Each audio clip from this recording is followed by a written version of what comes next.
You don't forget the sound of betrayal. It doesn't come like thunder or warning bells. It comes sharp, sudden, like glass breaking inside your chest. That day started like any other. I was in the kitchen, half listening to the radio, swirling a spoon through my coffee while the morning sunlight poured through the window. I had just gotten back from the store with fresh bread and almond milk, Tessa's favorite, and I was humming some old tune without thinking.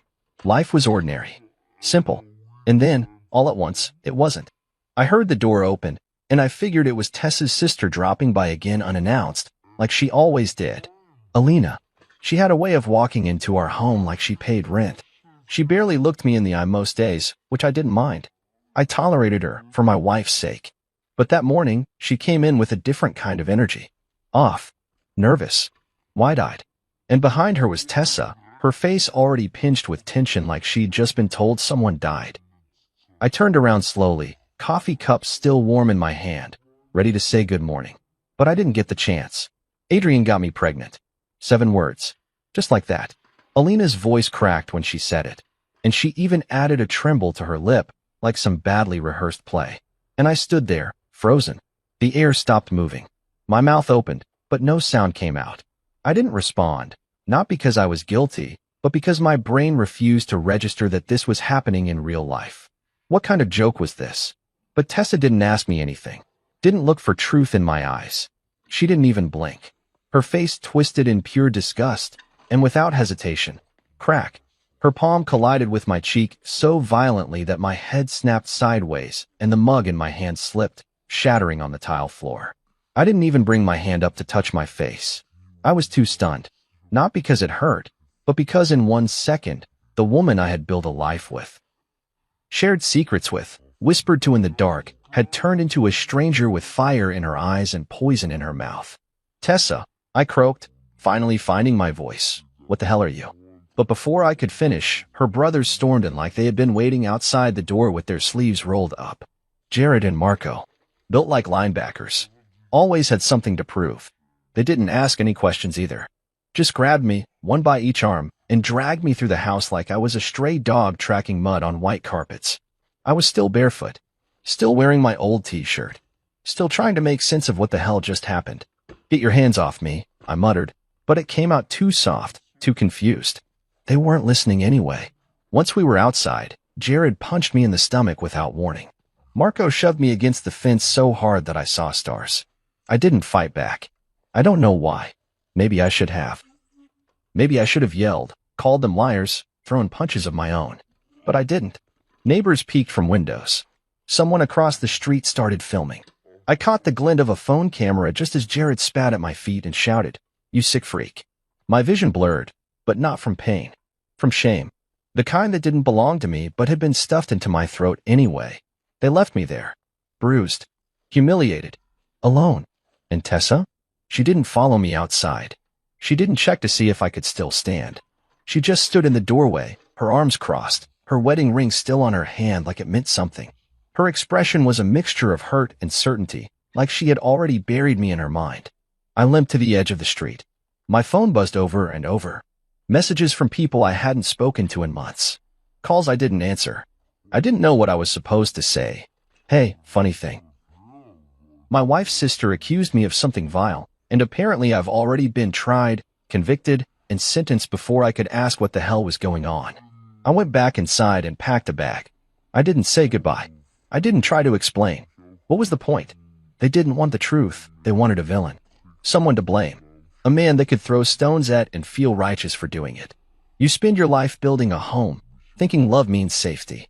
But the truth is, people will turn on you the moment it's easier than asking hard questions. I stared at the cracked mug on the floor, then down at my trembling hands.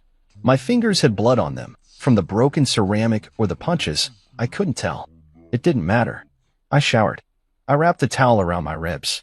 I wrote a single line on the bathroom mirror with soap. You didn't even ask. Then I left. No screaming. No grand exit. Just a man with a bruised jaw and an empty heart walking out of the life he thought was real. I didn't even know where I was going. I just knew I couldn't stay. Funny thing is, you always think you'll notice the exact moment your life falls apart. Like maybe there'll be sirens or some deep internal alarm. But all it took was a lie and a slap. And that slap? It didn't just hit my face. It killed a part of me I'll never get back. They say the truth will set you free, but that's only if someone sticks around long enough to hear it. 2 days after I left, I checked my email at a small public library on the edge of town. Nothing big, just trying to access my accounts, cancel subscriptions, update passwords. But then I saw the subject line, Notice of Administrative Leave. It was from my company. I sat there in that stiff wooden chair with my hoodie pulled low and read the message 3 times. The words didn't change. Given the serious allegations circulating online, the board has decided it is in the company's best interest to initiate a separation process pending a formal investigation.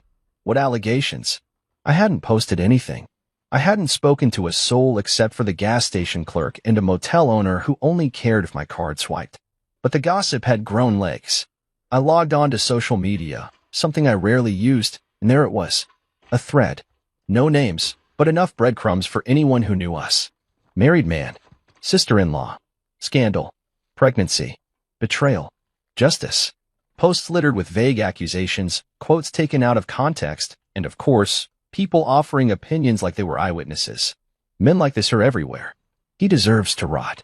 Why aren't more women believed? Trash. Just trash. It was like watching my own funeral, one held on the internet, where the crowd throws stones instead of flowers. By the 3rd day, my landlord texted, "Hey, man, sorry. Just business. But the other tenants are concerned. I'll need you to vacate by the end of the week." I stared at my phone for a long time before typing out, "No problem. I'll be gone today." And I was. I didn't argue, didn't beg, didn't ask for time to explain, because I understood something now. When you're accused of something, especially as a man, especially something vile, the truth doesn't matter, not right away. People choose a side, and most of them pick the one that lets them feel good about themselves. You'd be amazed at how fast a person becomes invisible. There was a bakery down the street I used to visit every morning. The owner, a sweet older lady named Mrs. Ingram, used to hand me my coffee with a smile and say, "Back at it again, huh?" I walked in one morning like always, only to see her freeze mid-pour. She looked at me, then down at the counter, then muttered, "We're closed today." There were 3 people sitting behind me. A woman at the corner table whispered, "That's him." I walked out without saying a word. By day 5, my phone was practically useless. Tessa had blocked me. So had her mother, Eloise, and all the friends we used to invite over for wine nights and birthdays. Even people I barely knew, friends of friends, suddenly vanished from my contacts. It was like they were afraid the rumor might rub off on them just by association. I once helped Eloise move an entire patio set into her backyard during a heat wave. She called me the most dependable man in the family. Now she was on Facebook, commenting under a post about betrayal by blood, saying, "Some men are wolves in family clothing." Wolves. I wasn't even human anymore. I had kept my mouth shut after the slap, after the beating, after the shame. But reading that? It broke something small and final inside me. I wanted to scream, to fight back, to post screenshots, texts, voicemails, anything to defend myself. But I didn't have anything. Because there was nothing to prove. No secret meetings. No flotation. No evidence. Because the thing they accused me of never happened. But proof wasn't necessary. Not when the lie was more exciting. A friend from college called me that evening. He was one of the few who hadn't ghosted me yet. "Hey man," he said, cautiously. "Look, I don't want to pry, but did you really?" I hung up before he finished. Because if someone who had known me for 10 years had to ask, then I didn't want to talk to him again. I checked into a cheap motel near the edge of the city and stared at the stained ceiling for hours, my mind spinning like a broken fan. How could a single sentence ruin a man's whole life? I thought about the moments I had given so freely, showing up early to family events, building furniture for Tessa's cousin when he moved, helping Alina install a bookshelf once while she scrolled on her phone and told me I missed a screw. Now I was a ghost in everyone's memory.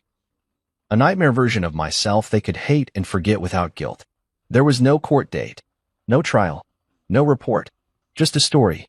And once it took root, it didn't need sunlight, just whispers. It wasn't about justice. It was about judgment, about moral performance, about looking like you believed women more than actually doing the work to find out what was true. And Alina, she played her part well.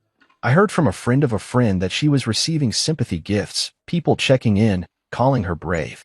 Her social media bio even said "Survivor Broken Heart." I wanted to throw up. Tessa didn't even text me. Not once. I checked my bank account and realized I couldn't afford to stay where I was much longer. My severance from the company was frozen, and there were whispers about possible legal action. For what? I didn't even know. And that's when the fear finally hit me. Not the fear of being hated, but the fear of being forgotten, of being no one, a name that meant nothing but shame. I looked in the mirror that night and barely recognized the man staring back. My beard had grown patchy. My eyes were dull. I looked guilty, and that terrified me. Because if I looked like that to myself, what did I look like to the world? You think rock bottom comes all at once. It doesn't. It comes slowly, layer by layer, until you realize no one is coming to save you. And if you want to survive, you'll have to become someone else entirely. I packed a small bag, sold the rest, and I bought a one-way ticket. No forwarding address. No destination that made sense. Just away from the lie, from the slap, from the people who let it spread like fire while I stood in the middle, burning. When you reach the point where even your name feels like a burden, it's time to let it go.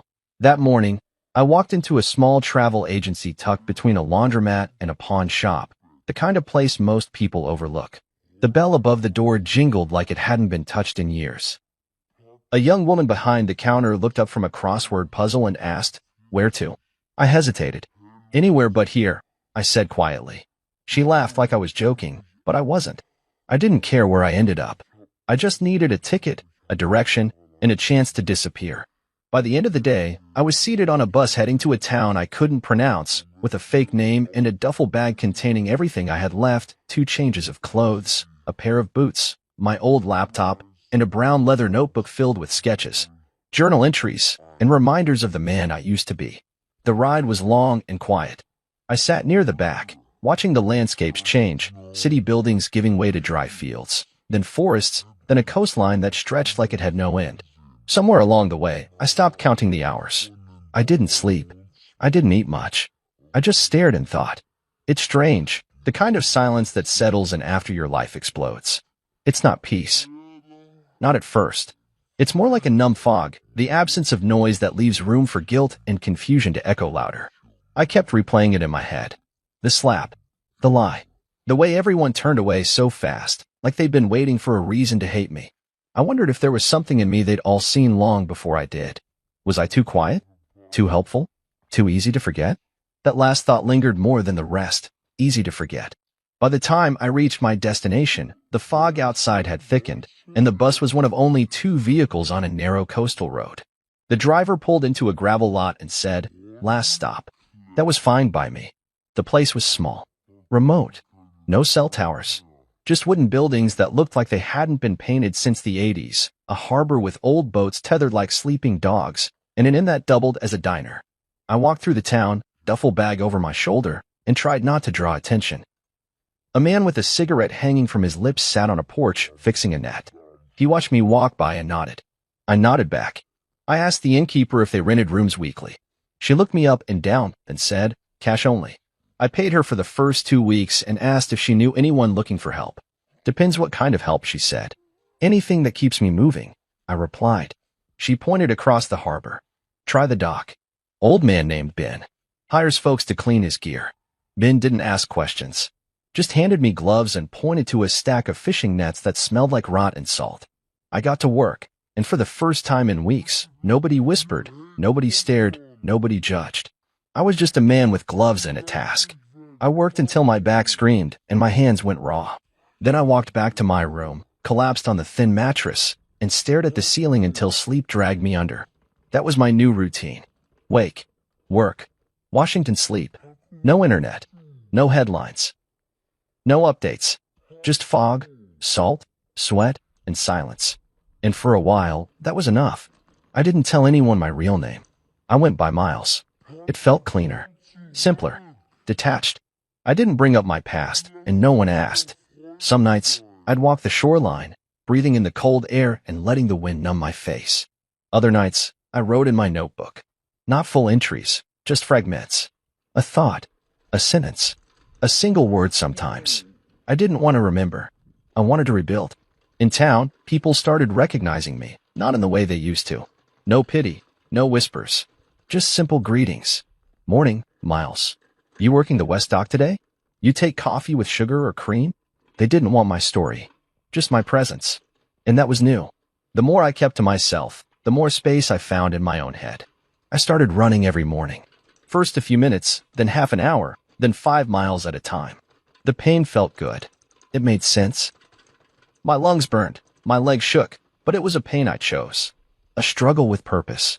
After a few months, I started fixing broken things around town, gutters, sheds, boats. A woman named June asked if I could help her update her business website. I told her I wasn't much of a tech guy, but she insisted. I borrowed a laptop from the library, watched tutorials, read forums, and figured it out. Then another shopkeeper asked for help. Then another. I didn't realize it then, but something had shifted. I was still invisible, but this time by choice. I was no longer Adrian, the accused. I was Miles, the man with tools and time and no past to drag behind him. One night, I stood on the dock after work, watching the boat sway under a deep blue sky. The stars were just beginning to peek out, and the water reflected them like a secret mirror.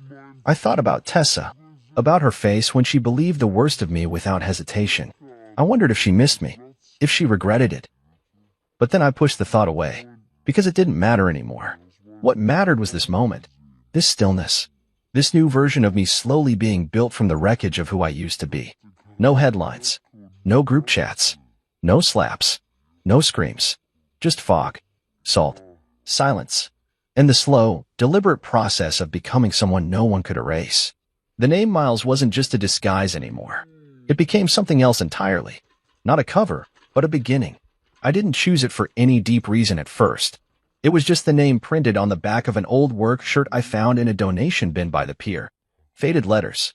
Blue cotton. Someone had stitched it there long before me, and when the townspeople started calling me by it, I never corrected them.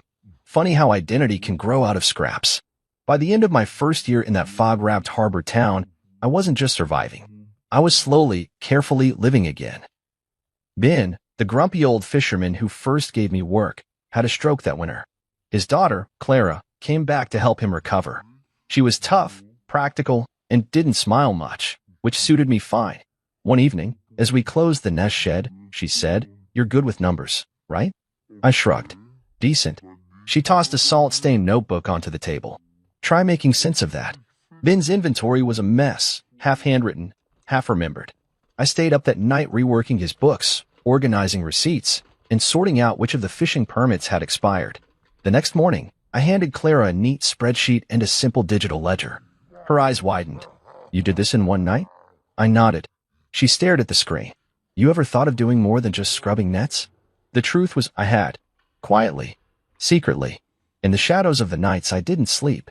Coding had always been an interest of mine, but I never needed to rely on it back then. In my past life, I'd been too busy being the dependable husband, the son-in-law who fixed gutters, the employee who kept things running but never raised his hand. But here, I had time. Time to build something that was mine. That night, I registered a domain, amreefsketch.com. Not my real name, not entirely. Just enough to honor the initials I left behind and the man I was trying to become. I started small, building websites for local businesses. The flower shop, a cafe, a boat rental company. Clients didn't see my face. They didn't ask questions. They just liked the results. As money trickled in, I rented a small workshop near the edge of town, one with old floorboards and dusty windows. I bought a second-hand computer, a folding desk, a kettle, and a fan heater. It wasn't fancy, but it was mine.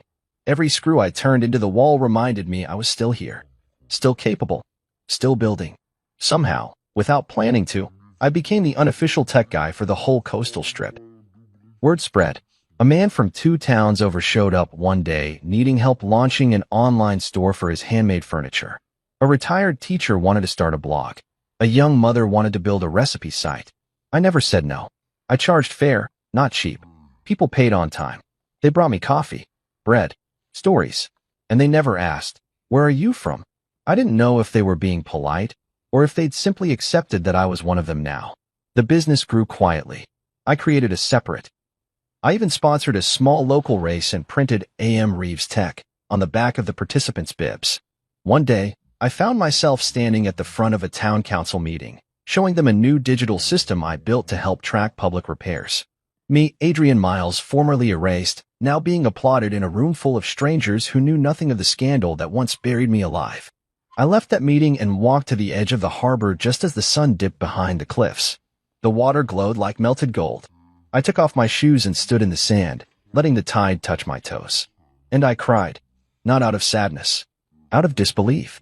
Because I had done what I thought was impossible, I built a version of myself no one could accuse, twist, or destroy. A man with no past, just a present he was finally allowed to own. But with every step forward came a whisper of the past. Sometimes I dream of that day. The slap, the look on Tessa's face, the way her brothers dragged me out like trash. I'd wake up sweating, heart racing, half expecting to find a notice under my door or a mob outside with torches made of memories. But no one came. The truth is, people don't chase ghosts. And that's what I had become, by choice. Still, I kept my secrets close. The notebook I once used to scribble pain had become something else. Now it held plans, wireframes, checklists, and inside its back cover, taped with aging black tape, was a tiny USB drive, one I carried everywhere. It held the recording I had received 6 months after vanishing, forwarded by a mutual acquaintance who didn't know the weight of what they were passing along. Alina's voice, laughing, mocking, confessing. I told them he did it because I hated how perfect they thought he was. He looked at me like I was nothing, so I made him into nothing. I had listened to it exactly once. I didn't cry. I didn't scream. I just listened. Then I backed it up, locked it away, kept it close, not for revenge, but as proof that I hadn't imagined it, that the world really had twisted sideways for no reason other than one jealous woman's lie. It was strange how healing doesn't look like how you imagine it. I didn't stand on a mountain and scream into the wind. I didn't punch walls or write angry letters. I just kept building. One site, one system, one quiet success at a time. I hired 2 locals to help with the overflow, paid them well, gave them flexible hours. When people asked me what motivated me, I said, I know what it feels like to have your life ripped away, so I'm trying to build one no one can take. That was the only truth I ever told them. Sometimes, I'd catch a stranger's voice that sounded like Tessa's, or I'd hear the name, Alina, and freeze for a second. But the town moved on, and so did I. Every wire I fixed, every boat I helped digitize, every broken login I restored, it was a piece of me coming back. Not the old me, a new man. A man with nothing to prove to anyone but himself. A man named Miles. And this time, the only thing I answered to was my own reflection. I remember the sound before anything else. It wasn't a regular knock. It was frantic, desperate, like someone slamming their fists against a wall after realizing the door might be the only way out of drowning. My hands froze on the keyboard. I was mid-email to a client in Zurich, negotiating final terms on a long-term systems upgrade. The cursor blinked, waiting on my thoughts, but I had already stood up. I glanced out the window. Rain came down in sheets. Thick, wild, slashing sideways in the kind of storm that turned streets into rivers. Wind howled like it was mourning something. Thunder cracked overhead as I stepped cautiously toward the front door. 3 more bangs. A voice, muffled, but familiar. My hand paused on the doorknob. And then I heard it. The name I hadn't heard in over 3 years. Adrian, please. The voice broke on the second syllable, a soft crumble under pressure. It didn't sound like it used to. It was tired, raw, but still, unmistakably hers. Tessa. I opened the door slowly, not because I was unsure, but because I didn't know what would be standing on the other side. I'd imagined this moment, truth be told. Not often, but enough to recognize how much of my healing still hinged on the ghost of her walking through my past. She stood there soaked through, hair plastered to her face, eyes wide with something between guilt and grief. Her arms were wrapped around herself like she was holding herself together from the inside out. Please, I know you're in there, she whispered, voice trembling. I didn't answer. I didn't move. We just stood there, staring at each other while the storm raged around us. I thought about how small she looked. How once I would have rushed to pull her inside, dry her hair, wrap her in a blanket. But that man, the one who used to protect her from everything, he wasn't home. She reached out, touched the doorframe like it might anchor her. I've been looking for you, she said. For years. I raised an eyebrow, not because I was surprised, but because I didn't trust anything that started with that sentence. I stepped aside. She hesitated, then walked in like someone returning to a house that once held their name but no longer remembered their scent. The room was warm, clean, minimal. I lived simple now. A couch, a desk, a few framed photos of sunrises I'd taken during my runs. Nothing that tied me to anyone but myself. She stood awkwardly in the middle of the room, dripping rainwater onto the wooden floor. "How did you find me?" I asked flatly. She looked away. It took time. A lot of dead ends. I had to hire someone. When I found out the truth, I needed to. I had to try. I watched her carefully. "The truth," I repeated, testing the weight of her words. She nodded, tears starting to form but still refusing to fall. "I didn't come to argue. I needed you to see me. I needed to explain." I walked to my desk, opened the drawer, and pulled out a small USB drive, the same one I carried like a secret badge of survival. The proof I'd never used. The file I'd never needed to show anyone. Until now. "I already know everything," I said quietly, handing her the drive. She stared at it like it might burn her. "What is it?" she asked, though I think part of her already knew. "Take it. Go play it. If you still want to talk after that, come back tomorrow." She didn't move at first, didn't blink. Then she took it with trembling fingers and nodded. I walked back to the desk, sat down, returned my attention to the screen. And just like that, she was gone. I listened to the door close, to the sound of her shoes sloshing away in the rain, to the wind pressing against the windows like it wanted to get in too. Then silence.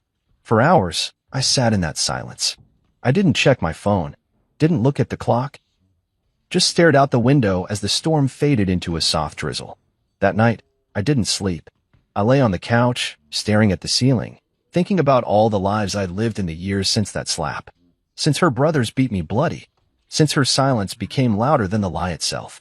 What did she expect to find here? A man waiting? A heart that stayed soft? A soul that still had a welcome mat laid out? I didn't know. But I knew one thing. I wasn't her husband anymore. Not legally. Not emotionally. Not spiritually. The next morning came wrapped in fog, thick and pale like the town itself wanted to hide me from the day ahead. I didn't go out. I didn't check email. I sat by the window with a mug of black coffee, waiting for nothing and expecting less. Until I saw her. She didn't knock this time. She sat on the porch bench, head bowed, hands clasped in her lap like a child awaiting punishment. She looked up when she saw me. Her face was different. Something had shifted. The tears were gone, but so was the fight. Only the ache remained. I stepped outside. She stood. "I played it," she said. I nodded. She swallowed hard. "I destroyed you." I said nothing. "Adrian." I didn't know. I didn't ask. I just believed her. I raised a hand. "You don't have to say it." She blinked fast, like her body was trying to hold back the flood she hadn't earned the right to release. "Do you hate me?" she asked, voice cracking. I looked out over the sea. The waves were calm now. Slow. "No," I said. "Hate takes energy. I don't have anything left to give you." She collapsed to her knees. I didn't reach out. Didn't move. I just walked past her. I had a client meeting in 20 minutes. One of the biggest contracts I'd ever landed. Because life had moved on. And so had I. She came back again the next day. This time, she didn't knock. She just stood across the road, watching the front of my workshop as if trying to gather the courage to step inside. I saw her through the blinds while I was updating a cybersecurity patch for a client's database. I kept typing, kept working, because her presence didn't unnerve me anymore. It didn't stir anything, not rage, not longing, just curiosity. Like watching a storm pass over a mountain you've already climbed. When she finally stepped in, the bell above the door chimed softly. "You're busy," she said. "I'm always busy," I replied, not looking up. She stepped further in and closed the door behind her. The air smelled like ocean mist and rain-soaked fabric. She still wore the same coat from the day before, and her voice was smaller somehow, like the years away had drained her confidence along with the color from her cheeks. "I didn't sleep," she said quietly. I gave her nothing in return. No words. No sympathy. Just the sound of fingers on keys and the subtle hum of the office heater. She walked to the edge of my desk and waited until I looked up. "I need to say something," she said. I leaned back and gave her a single nod. "I didn't know she recorded it," she whispered, more to herself than to me. "Alina, I never thought she'd admit it." "But she did," I said. "Yes," Tessa answered, the word catching in her throat. "I knew 2 years ago," I told her calmly. That made her blink. What? I knew. 2 years ago. About the lie. About the recording. About everything. She stumbled a step back like I'd slapped her with the very silence she once weaponized against me. But you never said anything. No, I said. I didn't. Why? She asked, genuinely stunned. Because the truth wouldn't have changed what you did, I replied. It wouldn't undo the slap. It wouldn't erase your brothers dragging me across the lawn like a criminal. It wouldn't fix the weeks I spent hiding from a world that spat on me over something I didn't do. So I stayed quiet. I wanted to see what mattered more to you, my silence or your guilt. She covered her mouth like she might be sick. I could see her legs shaking. I would have come sooner if I had known. But you didn't want to know, I cut in. That's the part you keep skipping. You didn't ask. You didn't doubt. You didn't even flinch. You chose her over me before I could speak. She sat down in the chair across from me, shoulders hunched, face pale. She cried. Adrian, she said. Alina cried. And she said you looked at her with hate. That you cornered her. That she didn't know how to say no. I narrowed my eyes. And that was enough for you to decide I deserved to be ruined? I was scared. She snapped suddenly. I didn't know what to believe, and the way she said it, she sounded so broken. So did I said coldly. She opened her mouth, then closed it. Her eyes glistened, but no tears fell. You didn't come back for the truth, I said. You came back because you lost everything else. She flinched at that. It landed. I leaned forward, my voice even. I know about your divorce. I know your family turned on you. I know your mother called it an old scandal and told you to get over it. I know Jared got exposed for that thing at the school and Marco's business folded. I know because I stayed quiet. And while I stayed quiet, the truth had time to grow legs of its own. Her mouth trembled, but she said nothing. You didn't come back because of regret, I continued. You came back because you needed something to feel clean again. No, she said quietly. That's not true. It is, I said. And that's okay. I'm not mad about it. I'm just not giving you what you came here for. She looked confused. What do you think I came here for? Redemption, I said. Closure. Maybe even forgiveness. I paused, let the silence thicken between us. But what you don't realize is, I forgave you a long time ago. Not for your sake. For mine. I had to. Otherwise, I wouldn't have survived. But forgiveness doesn't mean reunion. It doesn't mean welcome. It just means I stopped carrying your actions like they were mine. Tessa's shoulders shook as she covered her face with her hands. For a moment, she just sat there and let herself break in front of me. No mascara, no crowd, no performance. Just a woman buried under the rubble of her own decisions. When she finally looked at me again, her voice was softer than I'd ever heard it. Do you think we could ever fix this? I tilted my head, not angry, just honest. No, I said. She nodded slowly. I understand, she whispered. I deserve that. No one deserves to be lied about like I was, I said. But people make mistakes. The problem is, you made yours and let me pay for it alone. We sat there for another minute. No more words, just breath and space and all the invisible things that had lived between us for too long. She finally stood, straightened her coat. I'll go now, she said.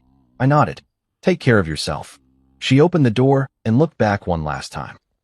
I hope you find happiness, she said. I already have, I replied. And I meant it. She left. No begging. No more promises. No more twisted stories. Just the truth. And silence. And the man who had survived both. I don't know how long she stood there on my porch the next day, but when I finally stepped outside, she was already sitting on the bench, back straight, hands clenched in her lap, like a child waiting for judgment. She didn't look at me at first, just kept her eyes on the gravel path leading from my steps to the road. I stood there in the doorway, the morning air still cool from the night's mist. Birds chirped overhead. The town was just beginning to stir, early joggers, a couple of dock workers shouting greetings across the water. But all I could hear was the silence between us.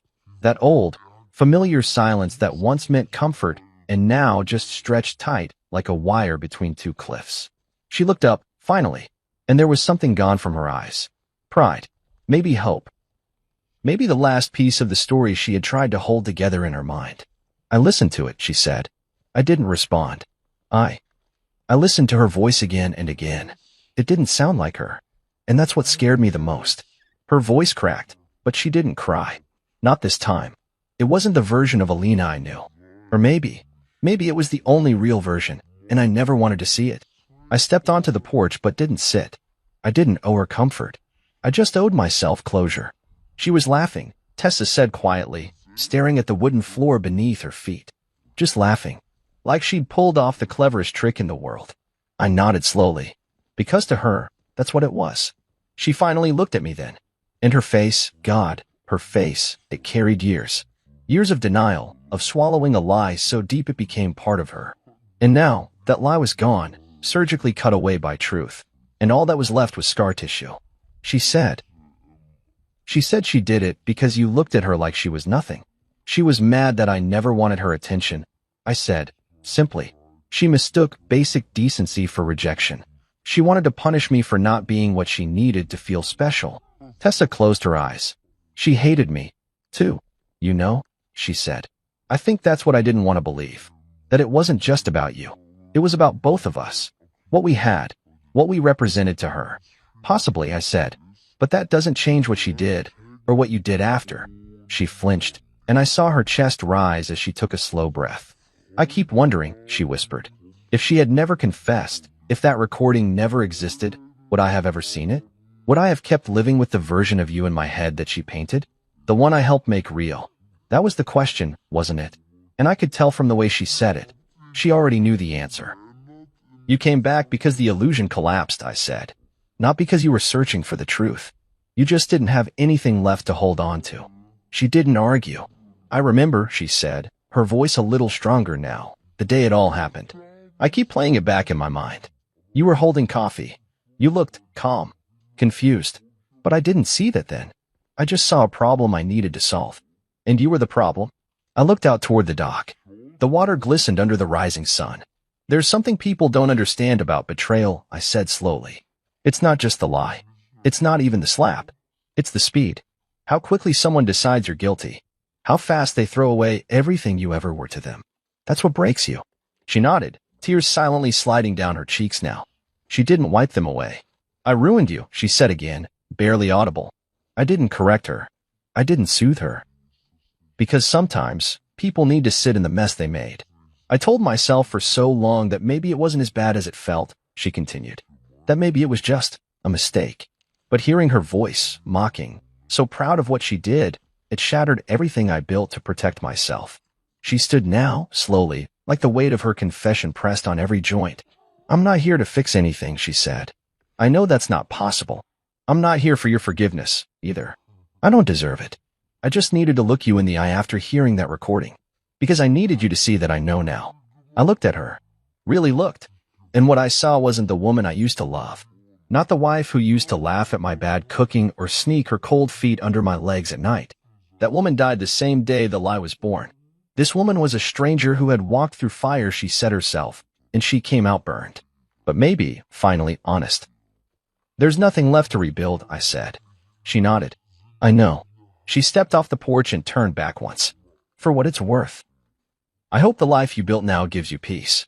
Because you deserve it, Adrian. I let her name hang in the air a moment before I responded. It does, I said simply. And then I walked back inside and closed the door behind me. Not angrily. Not bitterly. Just, finally. There would be no rekindled love. No dramatic apologies. No hugs in the rain. What the tape revealed wasn't just Alina's lie. It revealed what had always been there between us. Doubt. Distance. The kind of love that collapses under the first strike because it was never strong enough to survive honesty. And I had survived it. Without her. Without all of them. Because sometimes, the only way to reclaim your name is to stop asking others to spell it right. I thought that after the tape, after the final confrontation, that would be the last I'd see of her. I figured she'd return to whatever scraps were left of her old life, vanish back into the mess she helped create, and that would be it. But Tessa didn't leave. She stayed.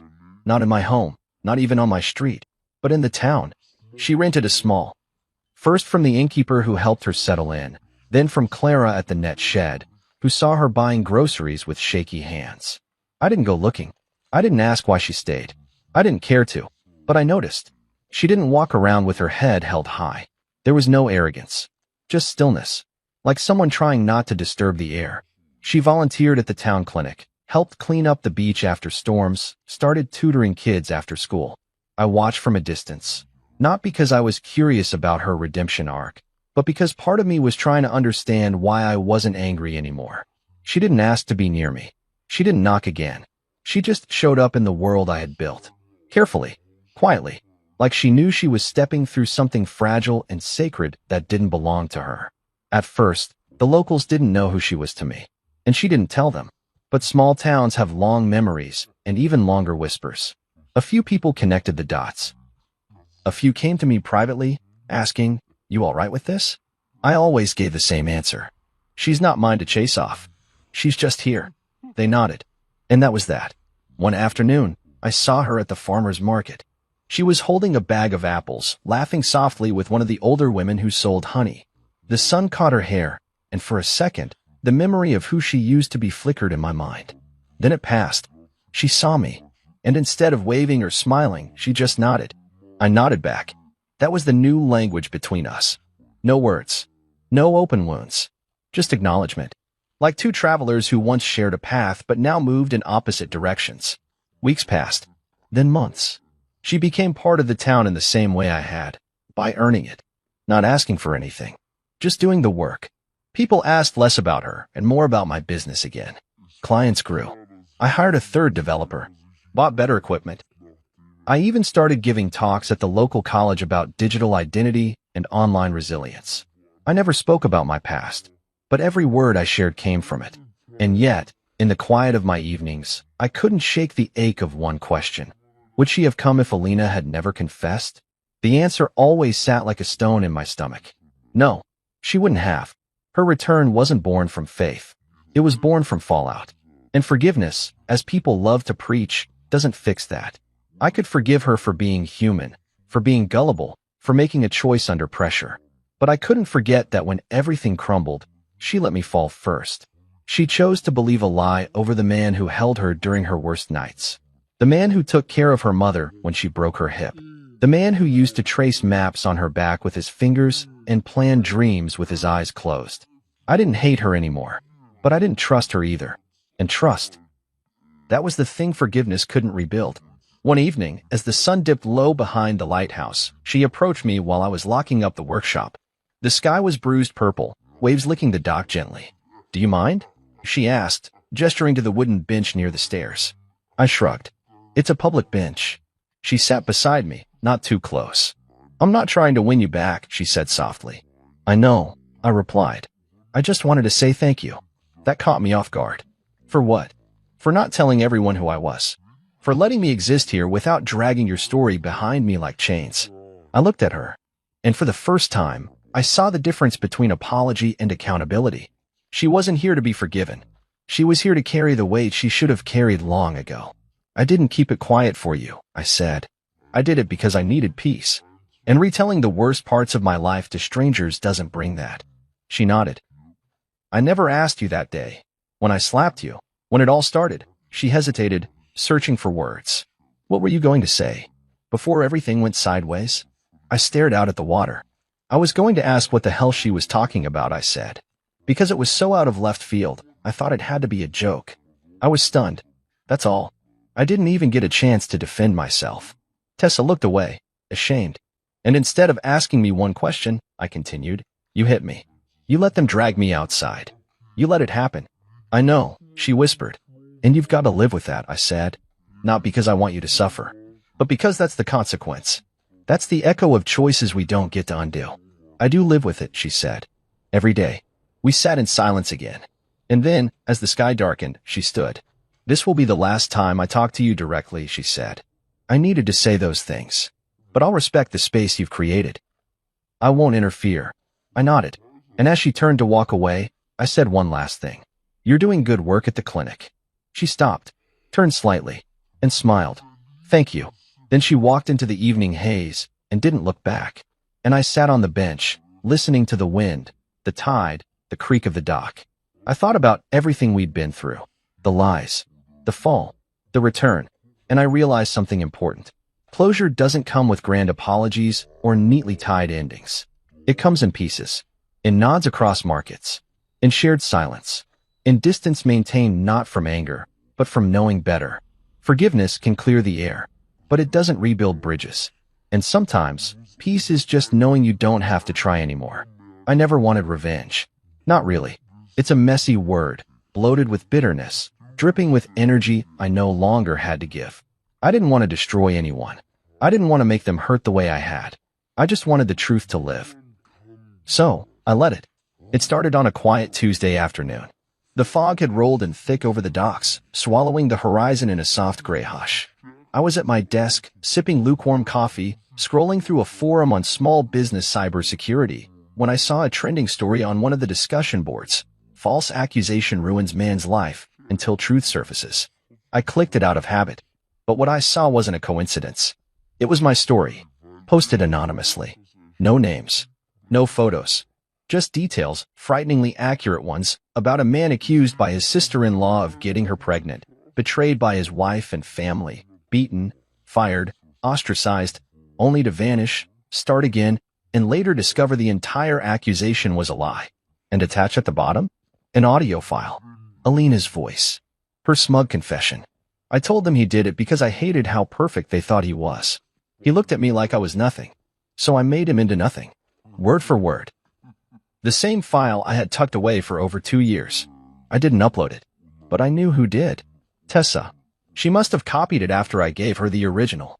Maybe it was her version of setting things right. Or maybe she couldn't carry the weight alone anymore. Either way, the internet had it now. And there was no putting it back in the box. Within hours, the story spread. Blogs picked it up. Forums dissected it. People debated in the comments whether it was real or fake. But it didn't matter. The voice was real. The confession was real. And soon, people started connecting dots. It didn't take long. The whispers returned, but this time, not around me. This time, they wrapped around the people who once buried me. Alina's job at a mid-sized PR firm? Gone. Their CEO issued a public statement. We do not tolerate any behavior that undermines the dignity of others. She vanished from social media within a week.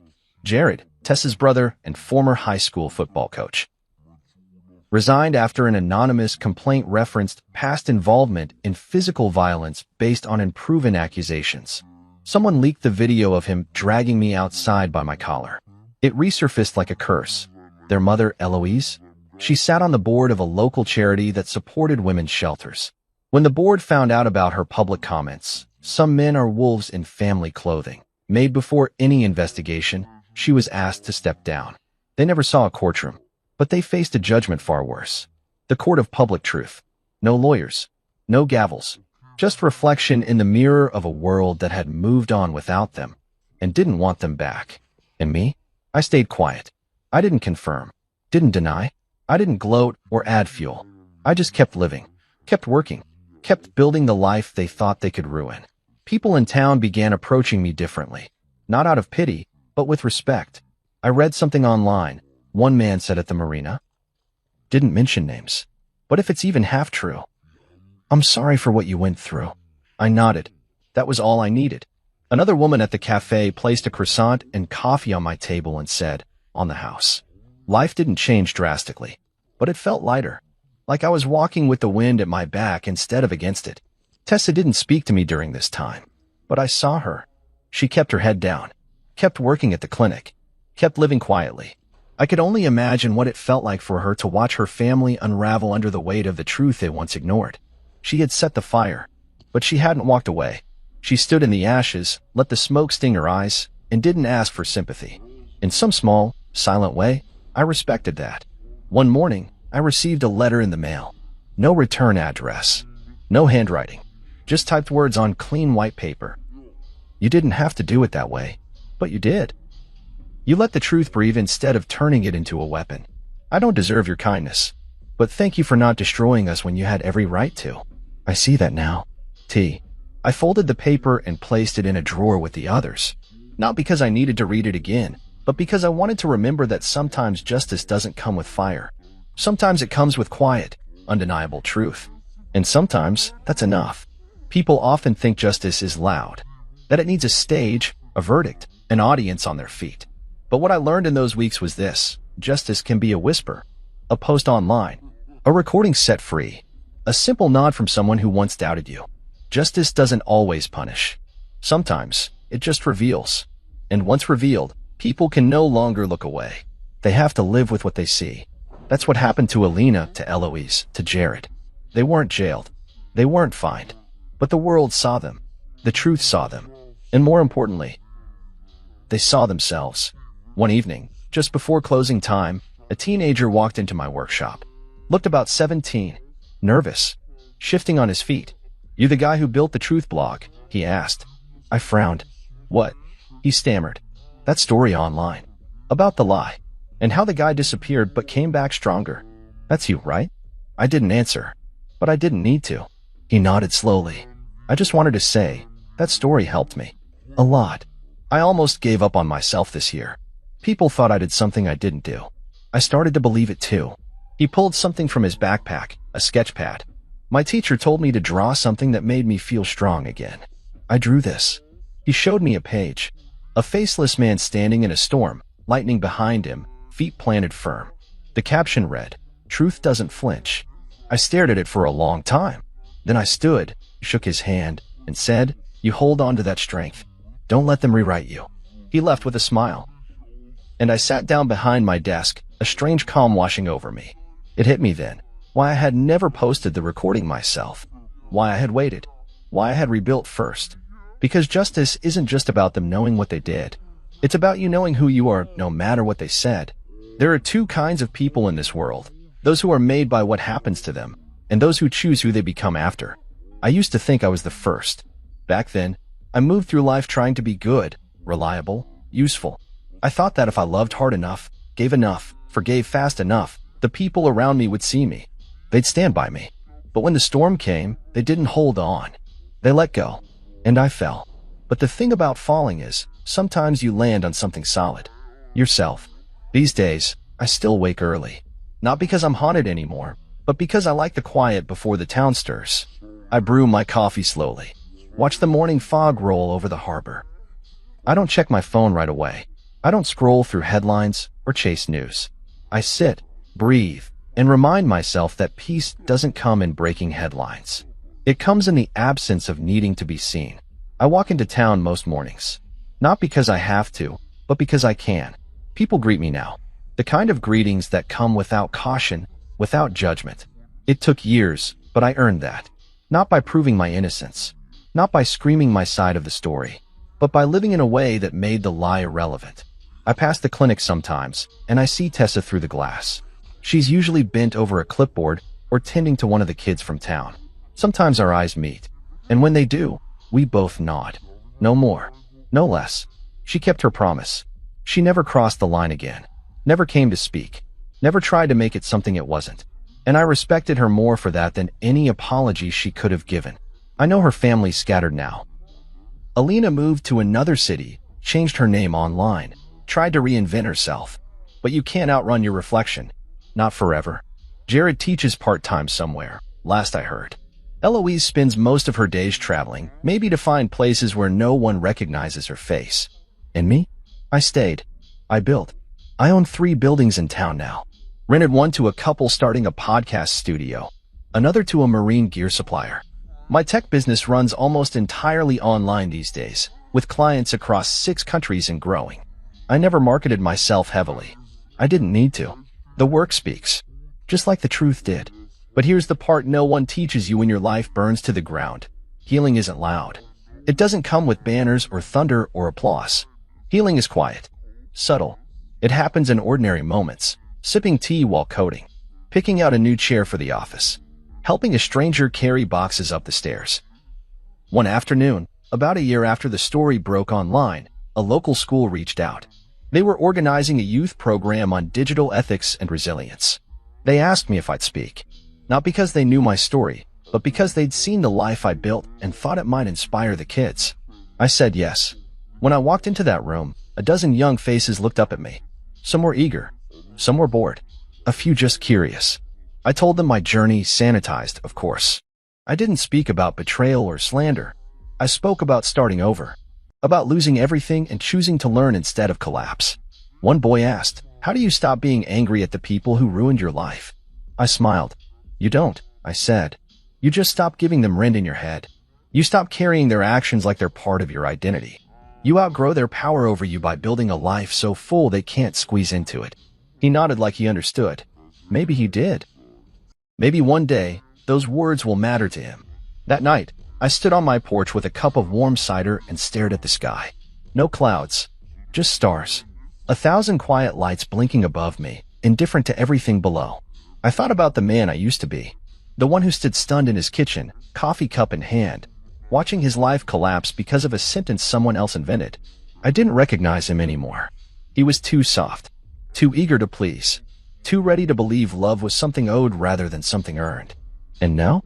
Now I am deliberate. With my time, with my trust, with my silence.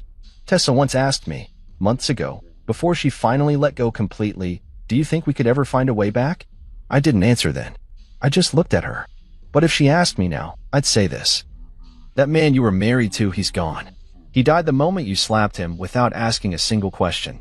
The man who stands here now? He doesn't belong to your story anymore. He wrote a new one. People assume survival is the end. But survival is just the beginning. Because once you realize you can survive being erased, you start to wonder what you could become if you stopped trying to be acceptable and started being true. True to yourself, to your own voice, to your own worth.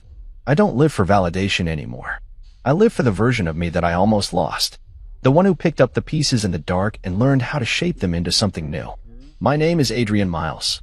I was accused, beaten, erased, abandoned, but I didn't stay buried. I came back, not to prove a point, not to seek revenge, but to choose who I wanted to be without anyone else's permission. And this time, the only name I answered to is mine. Fully, proudly, without apology. I was 17, barely a man, when everything I knew about safety, about home, about family crumbled. I still remember the exact moment Talia walked into my room, pale-faced, clutching a plastic stick in her shaking hand. Jordan, she whispered. Just my name, nothing else. But the way her voice cracked made me stand. I took the test from her without flinching. 2 red lines. That tiny symbol might as well have been a detonator. My heart pounded like it was trying to leap out of my chest, but I swallowed it down and looked at her. We'll figure it out, I said. Because what else was there to say? Love meant standing still when the world tilted. I told my parents that same evening. I couldn't keep it from them. I was raised on truth, or so I thought. I expected disappointment, maybe some shouting, but what I got was fire. You've disgraced us, my father roared, slamming his fist on the dining table so hard the glass pitcher cracked. His face turned a shade I didn't know skin could reach. My mother didn't speak at all, just sat there, lips pressed in a line sharp enough to draw blood, her eyes fixed on the table like if she looked at me, I'd become a stain she couldn't scrub out. I'm going to be a father, I said again, quieter. We're keeping the baby. That was when my father stood. Then you're no longer welcome in this house. Just like that. No argument. No slow boil. Just immediate exile. My mother didn't even blink. And that, more than my father shouting, broke me. She didn't fight for me. Didn't ask him to reconsider. She just sat there, wearing silence like armor. I went to my room in a haze, grabbed my old duffel bag from the closet, stuffed it with a few pairs of jeans, 2 shirts, my sketchbook, and the hoodie Talia always said made me look half decent. My fingers trembled as I zipped the bag shut. I could still hear my father pacing downstairs, could still feel the heat of his fury clinging to the walls. I didn't cry. I thought I would. But all I felt was a dull ache, like the shock after a bone's been broken. Before I left, I stepped into my little sister's room. Kayla was only 9. Her hair was in braids, her room full of glittery unicorns and colored pencils. She looked up from her bed, eyes wide. "Why are you leaving with your bag?" she asked, her voice barely above a whisper. I knelt down, pressing my forehead to hers. "Because I have to, Kay," I said. "But I'll still be your big brother. No matter what." She nodded solemnly. Kids always understand more than we give them credit for. She didn't cry either. She just wrapped her arms around me so tight I thought my heart might collapse. And then I walked out. No goodbye from my parents. No second thoughts from them. It was like I'd vanished. One moment I was their son. The next, I was a stranger they never raised. Talia met me outside her apartment building. She'd been crying, mascara smudged around her eyes, wearing my old varsity jacket. She opened her arms the second I stepped toward her, and for the first time that day, I broke. My chin dropped to her shoulder, and I let myself feel the loss, the betrayal, the fear, the confusion. Her hands didn't shake anymore. They were steady on my back. "I'm sorry," she whispered. "No," I told her. "We didn't do anything wrong. We loved each other. And now we have to grow up faster than we wanted." She took me upstairs to her aunt's place, a two-bedroom apartment where we'd share the smaller room, on a futon with a thin blanket and peeling paint on the ceiling. But that night, despite the ache in my chest and the storm in my head, I slept with her fingers laced in mine and hope tucked in between us. The next morning, I woke up to the sound of the city and the weight of a future pressing down on me. I looked at Talia, still asleep, one hand on her stomach like her body already knew what was coming. That was the moment I knew there was no going back. Not to my old room. Not to family dinners or late-night TV with Kayla. I had crossed a line, and whatever was on the other side, I had to build it with my own hands. I went out that day and walked into every shop on that block until someone said yes. It was a small hardware store, smelled like sawdust and oil. The manager looked at me, saw the desperation in my eyes, and said, "We pay minimum wage, but it's a start." I nodded. It was more than I had yesterday.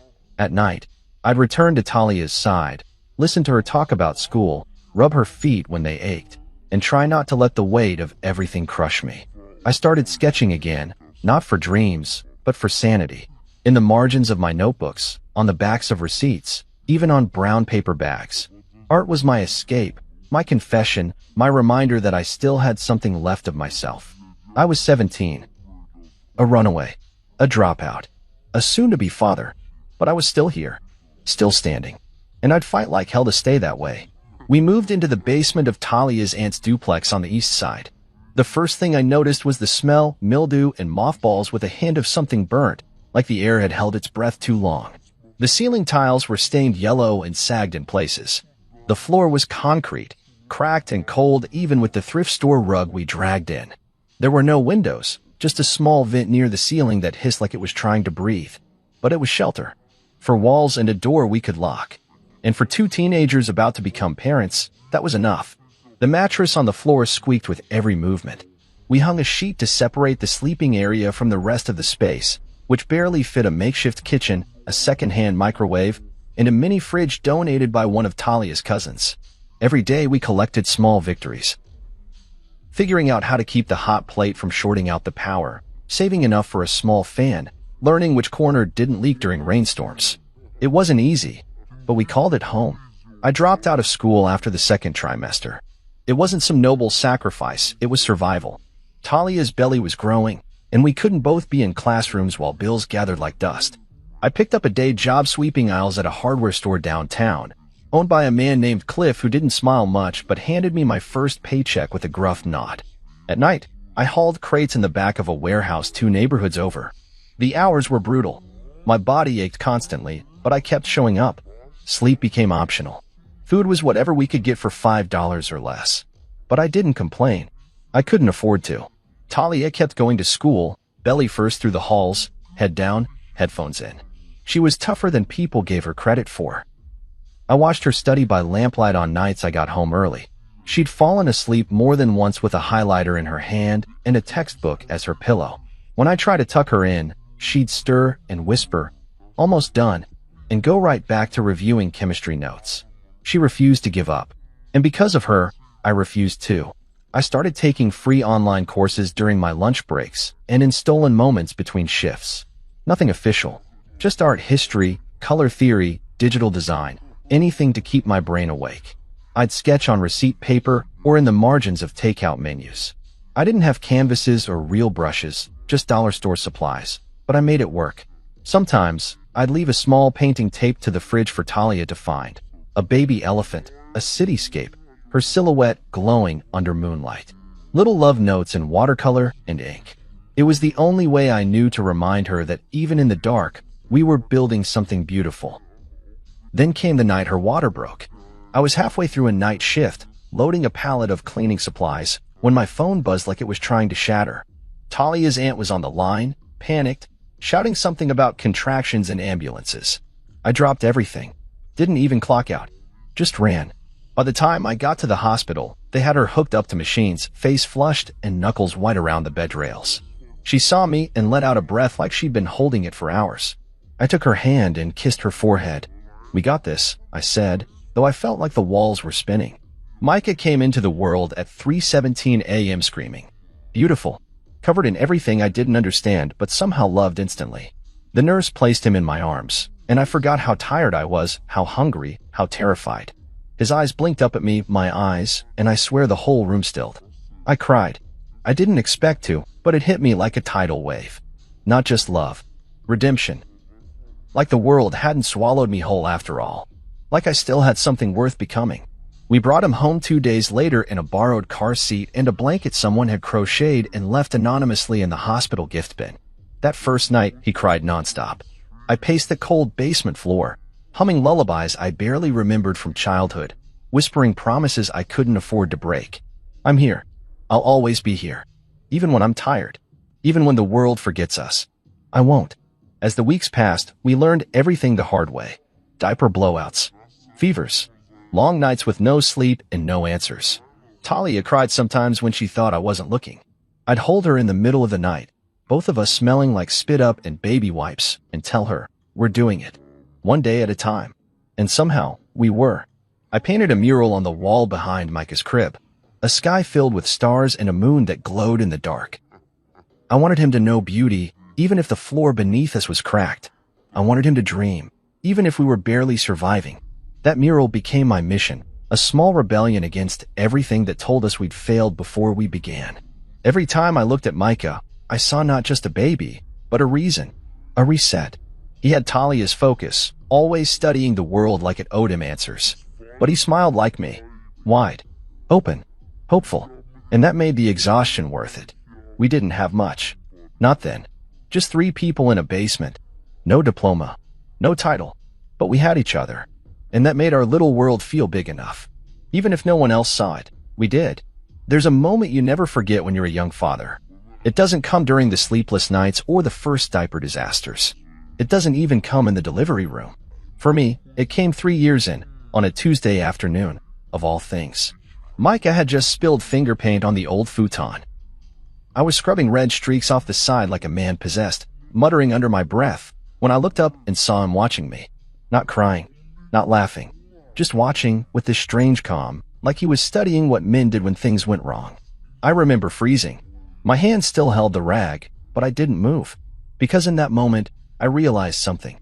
I wasn't just cleaning up a mess. I was teaching him how to handle life. That was the moment I stopped feeling like a kid with a kid and started realizing I was a father first, everything else second. By the time Micah turned 3, our basement apartment had become something of a second skin. Familiar. Worn. Still cold in the mornings, still damp when it rained. But it was ours. We had an old second-hand crib turned into a toddler bed, a toy bin that doubled as a coffee table, and more drawings on the wall than most museums. Talia had gone back to work part-time at a pharmacy, standing behind a counter in khakis and a name tag, while I worked early shifts at the hardware store and taught after-school art classes on Tuesdays and Thursdays at the community center nearby. I remember when I got the call from Mrs. Everly, the center coordinator. She had seen some of my paintings at a local pop-up and asked if I'd consider teaching kids. Nothing formal, she said. Just someone who knows color and won't scare off 3rd graders. I said yes before I even asked what it paid. It wasn't much, but it was more than money. It was a chance to build something I cared about. Micah came to most of the classes with me. He'd sit on a stool with his feet swinging and a brush in his hand, mimicking everything the older kids did. Sometimes I'd find him drawing little families, stick figures holding hands, with suns that always smiled and clouds that never cried. He didn't know how poetic that was. He just liked the colors. Talia and I barely had time for each other outside of the constant rotation of work, parenting, cleaning, and collapsing. Date nights were a luxury we couldn't afford, not just financially but mentally. Most nights we were too tired to speak more than a few words before sleep stole us away. But we didn't complain. We were tired together, worn together, surviving together. And that meant something. We did find moments. Small ones. She'd leave me little notes in Micah's lunch bag. Remember? Blue is his favorite now, or you've got this. I'd draw quick portraits of her while she slept, hair tangled, lips parted, peace in her posture. I never showed her most of them. They were for me, a reminder that beauty lived even in exhaustion. Our friends from high school had mostly vanished by then. We were too different now, too adult for their parties, too serious for their drama. Some would text occasionally, offer support, with a heavy helping of pity, like our lives had turned tragic. But I never saw it that way. Tragic was giving up. Tragic was walking away from responsibility. What we had, that was life. Real, raw, and completely ours. I started painting more, late at night when Micah was asleep and the world felt quiet enough for my mind to stretch out.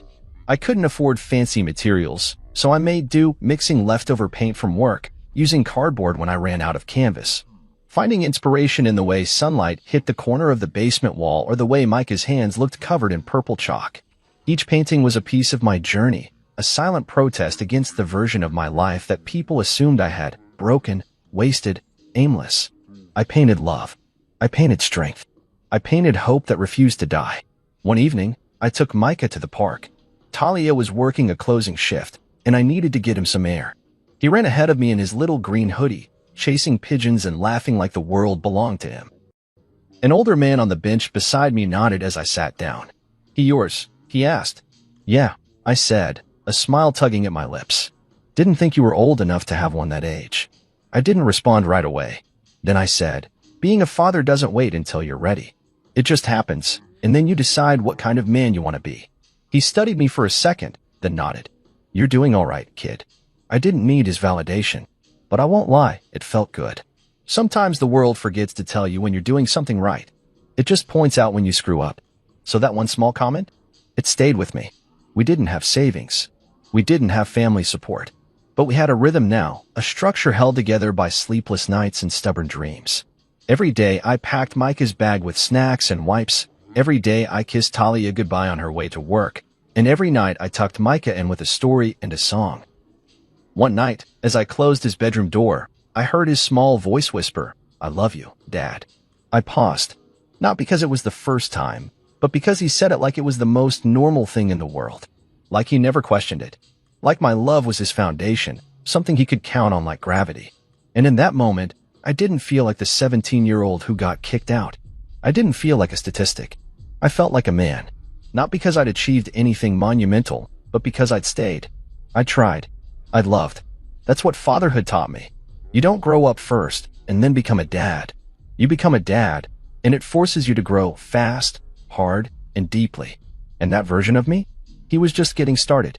It was a Wednesday, one of those sluggish, gray afternoons where everything moved slower and even the air felt heavy. Micah was sitting cross-legged on the community center floor, drawing with his tongue peeking out of the corner of his mouth like it always did when he was focused. He had drawn a sunset, bold orange smears with violet streaks above stick figures holding hands. I remember standing there, arms crossed, watching him and thinking, damn, the kid sees color better than most adults. I was about to pin it to the bulletin board when Mrs. Everly handed me a letter. "No return address," she said. "Just your name." I didn't recognize the envelope. The paper was thick, off-white, the kind that screamed formality. But the moment I saw the handwriting, my stomach turned. It was my father's. His signature slant, the sharp angles, the unyielding confidence in every curve. I hadn't seen that handwriting in years, but it hit me like a punch to the chest. My hands went numb. I took it to the empty office across the hall and shut the door. For a long time, I just stared at it. Part of me wanted to tear it up without reading it, let the past stay buried.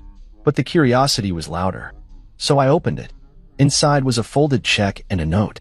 Just one paragraph, written like a man who didn't know how to ask for anything without sounding like a lawyer. "This is part of the fund we once saved for you.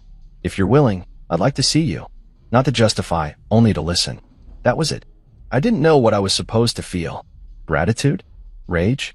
I'd lived the past 6 years pretending they didn't exist. That the world I had been cut off from wasn't mine to miss. But here it was again. His voice, somehow echoing off the page. "A part of the fund we once saved for you." I looked at the check. $5,000. I could already see where that money would go. Micah's new shoes, Talia's student loans, real canvases instead of scraps, maybe fixing the heater that barely worked in the winter. But I wasn't ready to take it. Money without context feels like guilt trying to buy its way into your life. I folded the letter back up and tucked it into my sketch pad. Later that night, I didn't say anything to Talia right away. We were both tired, She had just finished a late shift at the pharmacy, and I was scrubbing paint off Micah's hands. He'd made a mess of the bathroom, trying to make blue from red and green.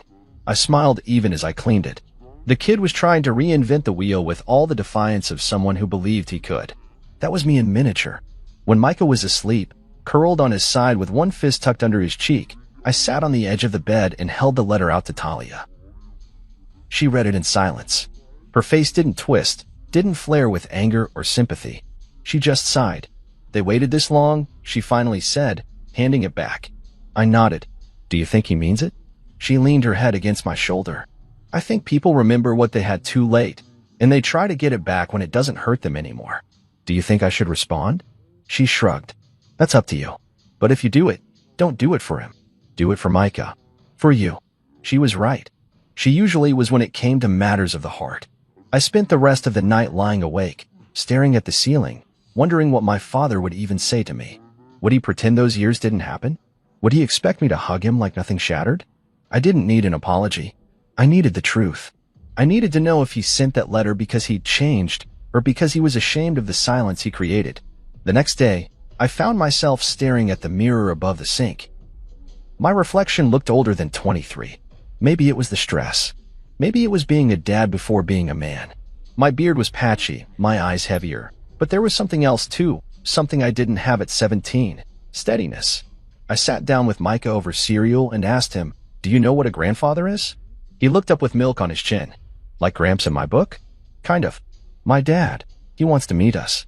Micah frowned, thinking hard. "Is he nice?" I hesitated. "He used to be. Then he wasn't. But he might want to try again." Micah shrugged. "If he's not mean to you, maybe." That was all it took. Permission from the one person who mattered most. I didn't call. I wrote back. My letter was shorter than his.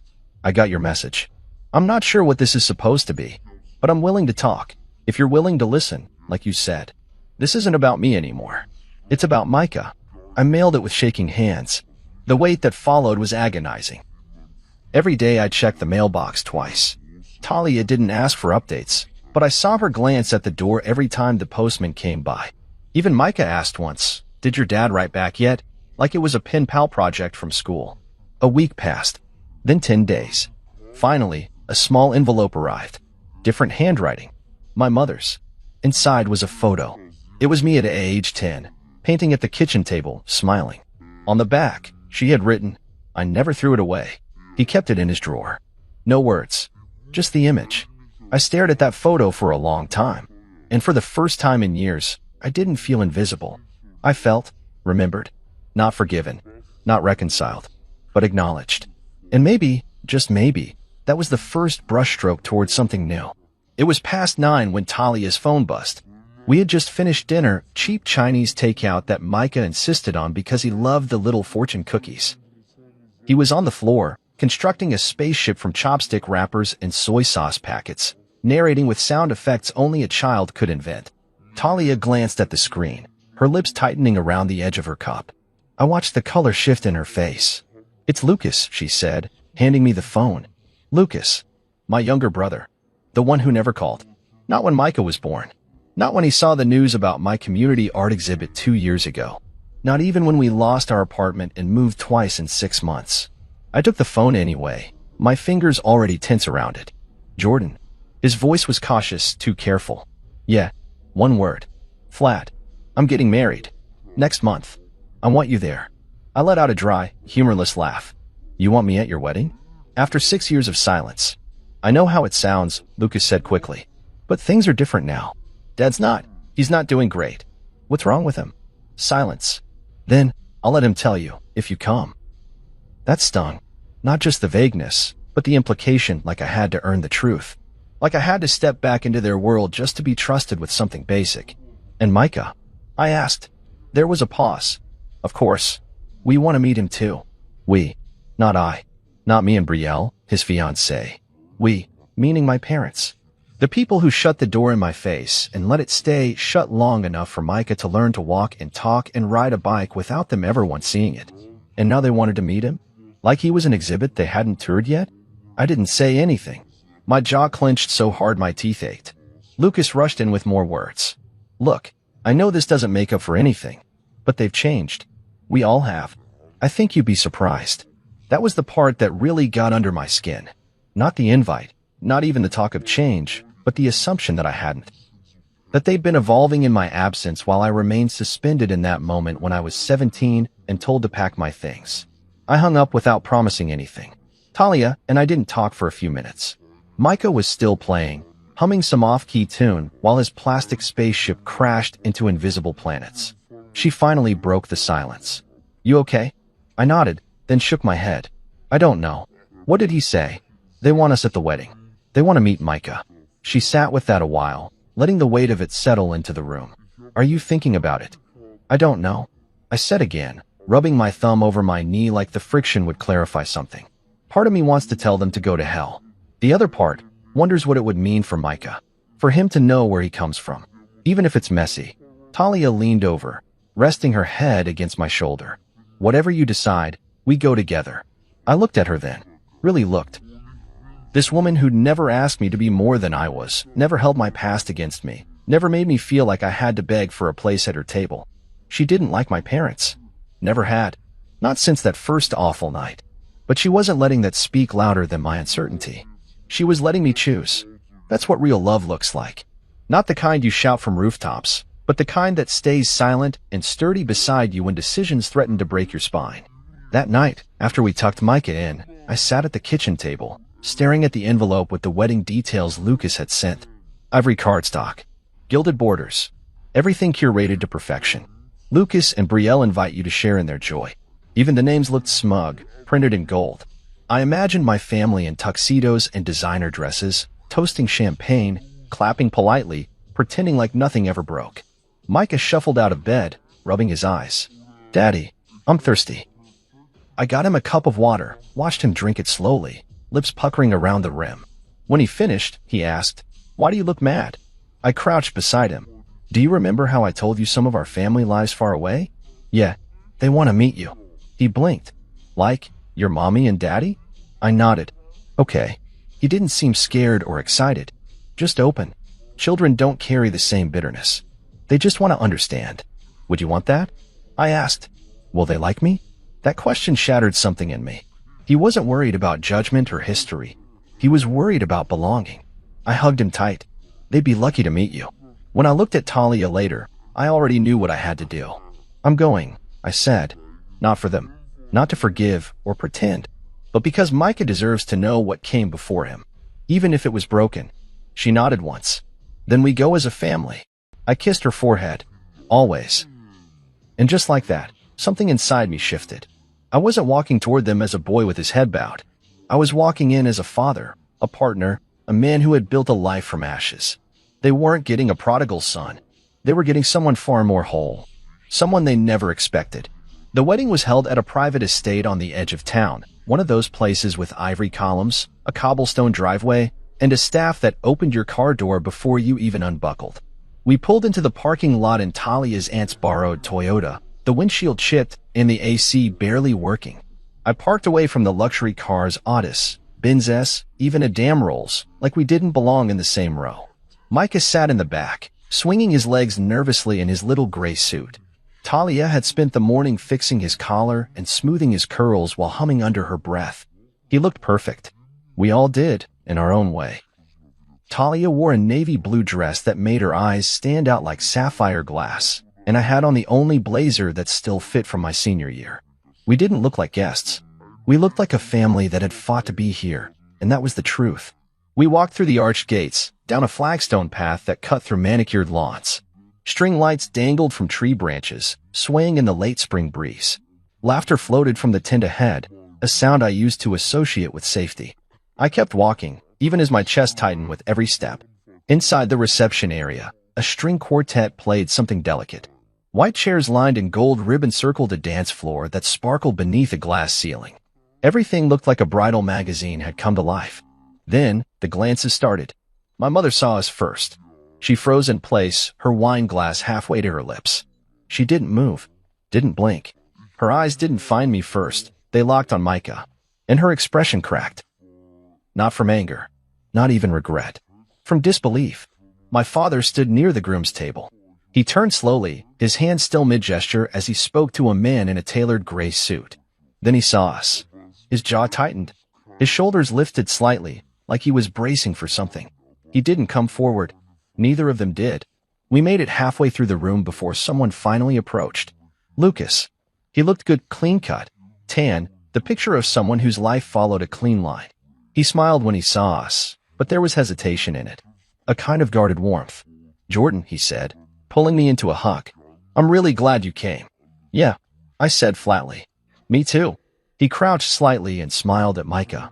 "And you must be Micah." Micah looked up at him, then at me, then nodded slowly. "Hi." Lucas's smile widened. "You look just like your dad." "He gets that a lot," I said, not breaking eye contact. Lucas stood and cleared his throat. "There." "Over there," he said, nodding subtly toward our parents. I nodded once. "Thanks." We didn't walk toward them right away. We found a spot near the back of the room, by the bar. I held Micah's hand as he looked around in awe at the chandelier above us. "Is this a castle?" he whispered. "Something like that," I said. Then, finally, they came. My father arrived first. He walked slowly, with the same stiff dignity I remembered from my childhood, shoulders square, back straight, chin held high. But something was different. He looked older than I remembered. Not just age, diminished. He stopped in front of us. His eyes met mine for only a second before sliding to the boy standing beside me. What is this?" he asked, his voice low but rattled. "Is this?" Micah stepped forward, small but brave, like he was stepping into a room he'd already dreamed about. "Hi," he said. "I'm Micah Reyes. Are you my grandma?" My mother had come up silently behind my father. Her hand trembled slightly as she took her wine glass from her lips and set it down. Her eyes were red already. She didn't speak. She just looked at Micah like he was both a memory and a miracle. My father swallowed hard. "Micah," he repeated slowly, like the name was something sacred and foreign. I didn't say anything. I didn't need to. Micah had already spoken the loudest truth in the room. He didn't ask for an apology. He didn't accuse anyone. He just existed, perfectly, without shame. And somehow, that did more damage than any angry words I could have thrown at them. My mother crouched down next to him, slowly, as if any sudden movement would make him vanish. "Amanda," she said. Can I hug you?" Micah looked at me. I gave him a small nod. He wrapped his arms around her neck, his little fingers squeezing gently. She didn't let go right away. My father stood still, watching, processing. Then he turned to me. "You did good," he said. For words. Quiet. But from him, it might as well have been a confession. I met his gaze, steady now. "He's the best thing I ever made." He nodded once. "I'd like to know him." "That depends," I said, "on whether you're willing to meet me too." His face didn't change much, but I saw it in the small twitch of his lip, the way his eyes blinked faster. He knew what I meant. Micah let go of my mother and walked back to me, grabbing my hand. "Can I go look at the cake table?" "Sure, kiddo. Just don't touch anything yet." He ran off, light on his feet. Talia took my other hand. She hadn't spoken since we entered the room, but I could feel everything she was thinking in the way she squeezed my palm. "Whatever happens next," I said, looking at my father, "just know this, he doesn't owe any of you forgiveness." "Neither do I." "I understand," he said. And for once, I believed him. We watched Micah circle the cake, grinning. And just like that, the room didn't feel so foreign anymore. Because the center of it all wasn't chandeliers or speeches or champagne. It was that little boy in a gray suit, reminding everyone what mattered. Family, truth, presence, and the courage it takes to show up, no matter how long it takes. The thing about walking into a room where you were once erased is that every step feels like a statement. The wedding reception had shifted into dinner and drinks, small groups forming around white-clothed tables and low chatter filling the air. We stayed near the back, Talia, Micah, and I, avoiding the head table and the glossy smiles that felt too rehearsed. I wasn't interested in small talk. I was still digesting the way my father had looked at Micah, like he didn't know whether to cry or apologize. He hadn't done either. That's when I saw him, Gerard Lyon. He stood near one of the canvas-covered partition walls with Lucas's fiancée, Bree. He was older now, silver streaks in his beard, glasses resting low on the bridge of his nose. I remembered him from an art showcase in high school, back when people still talked about me like I had potential. He was a curator for a local gallery, always sniffing out the next great thing. He'd shaken my hand once when I was 16 and told me, You've got an edge to you. Don't let it dull. Now, he stared at Micah, who was seated at a side table drawing a house with crayon on a kid's activity sheet. I watched as Gerard tilted his head, then bent down to get a better look. Micah, ever the open soul, started explaining his drawing, how the roof was red because red made it look safe, and the tree was crooked because real trees didn't grow perfectly straight. I walked over slowly, unsure if this was going to be awkward or affirming. Gerard stood upright as I approached, eyes flicking to mine. This your son? Yeah, that's Micah. He's got a rare sense of composition for his age, Gerard said, arms crossed as he nodded thoughtfully. Who taught him that? I shrugged. No one really. He watches me. I guess it rubbed off. You paint. Still do. His eyes narrowed with curiosity. Wait. Jordan Reyes. I gave a single nod. He blinked, recognition lighting up his expression. You disappeared. I remember your work. That piece you did at the Whitestone Academy Youth Show City in Mourning, that canvas stayed with me for months. That was a long time ago. Still, he said, talent like that doesn't just vanish. I glanced back at Micah, who was now shading in the sun with a bright yellow crayon. It doesn't. It just finds different walls to hang on. Gerard was silent for a beat, then stepped closer. You got anything recent? A few pieces, I said cautiously. I teach now, after-school art classes at the rec center. And I paint when I can. Nights. Weekends. His eyebrows lifted. I'd like to see your work. And your son's. There's something raw about both of you. It's honest. And I don't see honest often enough. I didn't know how to respond to that. Compliments weren't something I trusted easily, especially not from people who once knew me at my most promising. But this didn't feel performative. It felt interested. Real. You serious? I asked. I wouldn't say it if I wasn't. Talia had joined us by then. She didn't interrupt, just stood quietly, one hand on Micah's shoulder. Gerard turned to her. Your family's got something special here. Don't let the world dull it out of you. And just like that, he handed me his card and walked away. I tucked it into my pocket, trying to keep my expression even. Talia nudged me. You okay? I think so. You're more than okay, she said, voice quiet. You're being seen again. I exhaled slowly. I forgot what that felt like. But it didn't stop there. Word must have spread. First, one guest wandered over, asking if it was true I was Jordan Reyes, the same kid who had sketches published in the Whitestone zine. Then another, someone who remembered my early portfolio online. They weren't malicious, just curious. Whispered fragments reached my ears. Thought he dropped out, heard his dad disowned him. That's his son? I didn't flinch. I didn't shrink. I just let it come. Then my father approached again. He didn't look angry, just unsettled. Maybe by how quickly people were gravitating back to me. Maybe by how natural Micah looked in that room. We should talk, he said softly. Only if you're ready to listen, I replied, echoing the words he had once sent to me. He nodded, gesturing toward a quiet corridor near the exit. Talia gave me a look. Go, she said. I've got Micah. I followed him down the hall. The noise of the reception faded behind us. We stopped near a stained glass window overlooking a garden. I didn't come here for a fight, he said. Good, because I'm not interested in one. He looked down, then back at me. I sent that letter because I've been wrong for a long time. And watching Micah today, he's everything I thought you couldn't be when you were 17. Turns out, I was just too proud to see who you were becoming. I crossed my arms. You said I disgraced the family. I did, he said quickly. And I was wrong. I was scared. Embarrassed. And I took that fear out on you. I let pride build a wall I didn't know how to climb down from. I let the silence stretch. When I finally spoke, my voice was steady. It wasn't just about you and me. You disappeared. From Micah. From Talia. You erased us like we didn't count. I know, he said. And I don't expect to be forgiven. But I'm here now. I want to be part of your life again. I want to know my grandson. I studied him. Really studied him. And for the first time, I didn't see the man who kicked me out. I saw a man still holding the pieces of what he broke. Then show up, I said. Not for one day. Not for the wedding. Show up when it's hard. When it's boring. When no one's watching. That's what being a father is. That's what Micah needs. He nodded. Then I will. I didn't smile. I didn't shake his hand. But I didn't walk away. And maybe that was enough. Not an ending. But a confrontation that didn't end in fire for once. Just an open door. And a chance. Every Saturday morning started the same, with the smell of burnt coffee and the gentle hum of sunlight through the blinds. Micah would wake up first, climbing into our bed and wedging himself between me and Talia like a live wire full of questions. "Are we going to the studio today, Dad?" he'd ask, already dressed in mismatched socks and a superhero t-shirt.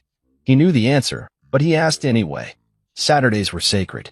They belonged to paint-streaked aprons, drying canvases, and the small circle of kids who gathered in the rec center's east wing, calling me Mr. J, while Micah proudly announced, "That's my dad." After the wedding, something shifted, slowly, like an old house creaking back into place after a storm. My father started coming to the studio. Not every weekend, not with some grand announcement or apology. He'd just show up, quietly, take a seat near the back of the room, and help when asked. At first, the kids avoided him. He looked out of place in his pressed slacks and button-down shirts, a man too stiff for smocks and finger paint. But he adapted. He rolled up his sleeves, filled water cups, helped tie aprons. When a paint tray spilled, he was the first to grab a rag. I watched him out of the corner of my eye for weeks, waiting for the mask to slip, for the judgment to surface again. But it never did. He didn't speak much. Just observed, listened, and slowly blended into the rhythm we'd built without him. Micah took to him faster than I expected. One afternoon, he walked right up to my father with a wet paintbrush and said, "Can you hold this while I mix purple?" My father took it like it was something sacred. From that day on, Micah called him Gramps. No one told him to. No one prompted him. It just happened. Natural. Like kids can see the parts of people that still want to be good. My mother came too, eventually. The first time, she brought store-bought cookies in a Tupperware container and hovered near the entrance like she was afraid to break something. She barely made eye contact with me, but she sat with Talia, asked her questions, real ones, not forced, and complimented Micah's drawings like they were masterpieces. It wasn't warm, exactly, but it was effort. And for people like her, effort was monumental. Talia remained cautious. She had every right to be. She'd seen me cry after the door was slammed in my face. She'd wiped away tears I didn't even know I'd shed in the first year we struggled alone. She didn't forgive easily, but she observed, measured, and what she saw, over time, was consistency. No promises. No grand gestures. Just two people, my parents, who kept showing up. One Saturday, I gave the kids a lesson on texture.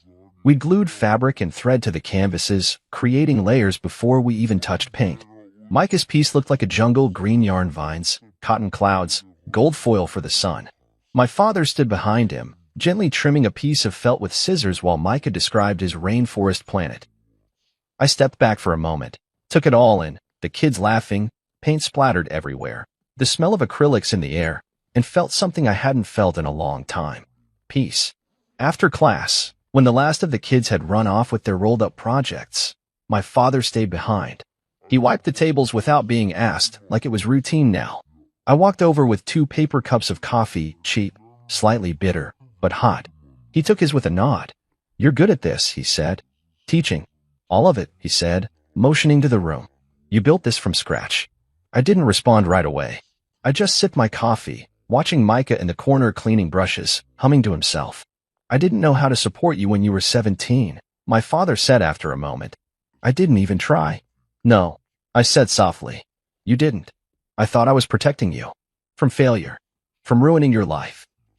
And what you actually did," I said, turning to face him, "was make me build one without you." He looked away then, that old pride still flickering under the surface. But he didn't defend himself. He just nodded. "You did build one. Better than I ever could have imagined." We stood there in silence. Not heavy silence. Just stillness. A kind of understanding. Micah skipped over a moment later, holding a dripping brush. "We need more blue, Dad." I reached for the tub. "Dark or sky?" "Sky," he said. "It's for the clouds."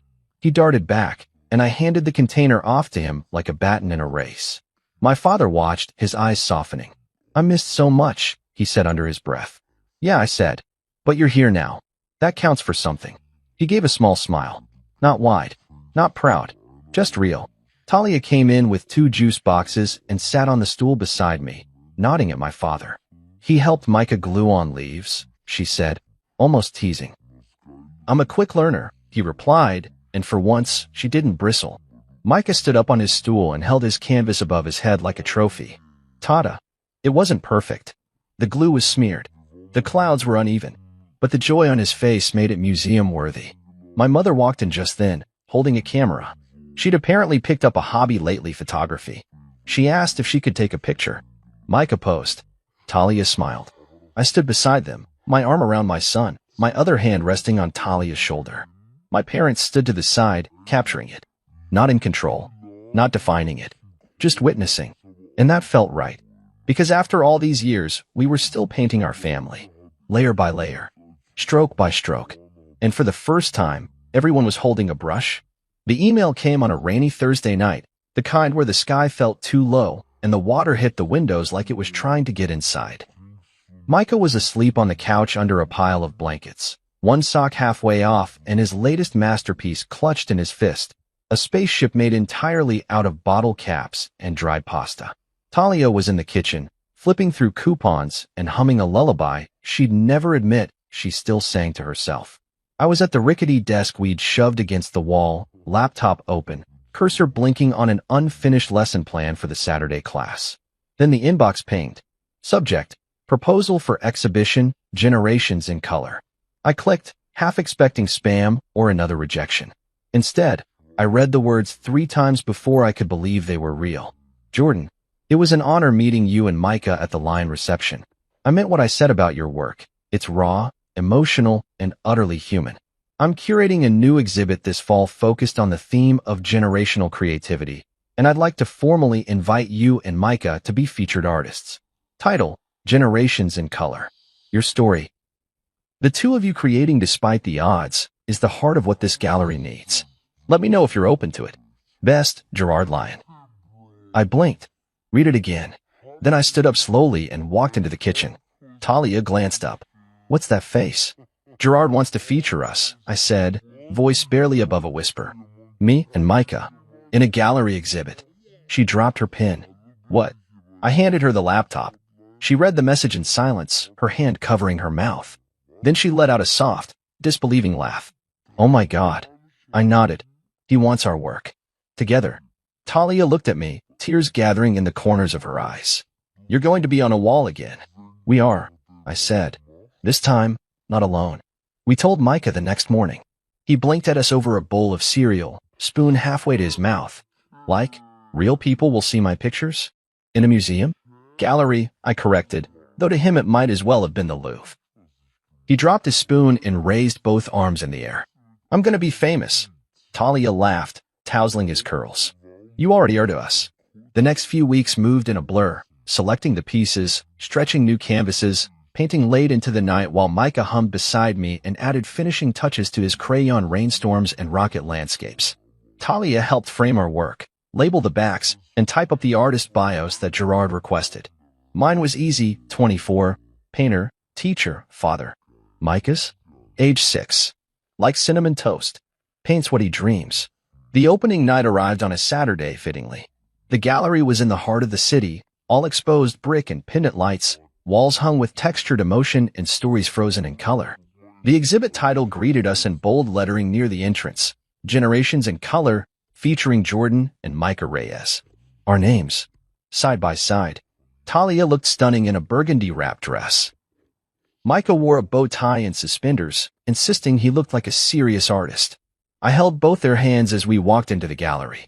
Guests moved slowly through the room, pausing to take in the art. My section held oil portraits of fatherhood, of Micah sleeping, of our basement ceiling with its peeling hope. Micah's pieces were opposite mine, bright explosions of color and imagination, joy without restraint.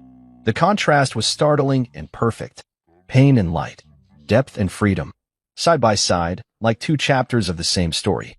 People stopped us, asked questions, shook our hands. Some asked about our process. Others just stood quietly, reading the descriptions beside the paintings. Then, I saw him.